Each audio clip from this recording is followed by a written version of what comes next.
कई साल पहले एक समृद्ध राज्य में महाराज विक्रमादित्य का शासन था। उनके महल के पास एक सुंदर बगीचा था जिसमें एक रहस्यमयी सेब का पेड़ था। इस पेड़ पर सोने के सेब उगते थे जो न केवल कीमती थे बल्कि जादुई शक्ति से युक्त माने जाते थे। महाराज ने इस पेड़ की देखभाल के लिए खास इंतजाम किए थे।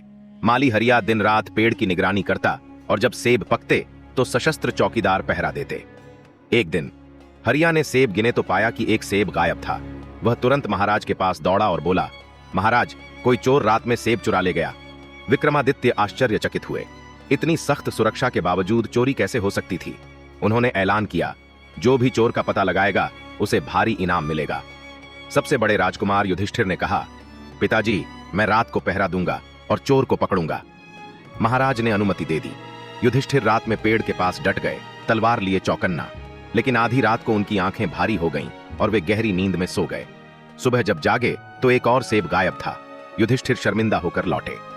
अगली रात मंझले राजकुमार भीमसेन ने पहरा देने का जिम्मा लिया। उन्होंने मन में ठाना कि वे चोर को जरूर पकड़ेंगे। लेकिन रात गहराते ही उनकी भी आंखें बंद हो गईं और सुबह एक और सेब चोरी हो चुका था। महाराज विक्रमादित्य चिंतित हो उठे। तब सबसे छोटे राजकुमार अर्जुन आगे आए। अर्जुन को महाराज कमजोर और कम समझदार मानते थे। जब अर्जुन ने कहा, पिताजी, मुझे एक मौका दीजिए, मैं चोर को पकड़ूंगा, तो महाराज ने हंसते हुए कहा, तुम्हारे बड़े भाई नाकाम रहे, तुम क्या कर लोगे। लेकिन अर्जुन की जिद के आगे वे मान गए। अर्जुन ने रात में पहरा शुरू किया। उन्होंने खुद को जगाए रखने के लिए ठंडा पानी पिया और गीत गुनगुनाए। आधी रात को जब घड़ी ने 12वां घंटा बजाया, अर्जुन ने देखा कि एक चमकती हुई स्वर्णपंखी चिड़िया पेड़ पर उतरी। उसने चोंच से एक सोने का सेब तोड़ा। अर्जुन ने तुरंत धनुष उठाया और तीर चलाया, लेकिन चिड़िया चकमा दे गई।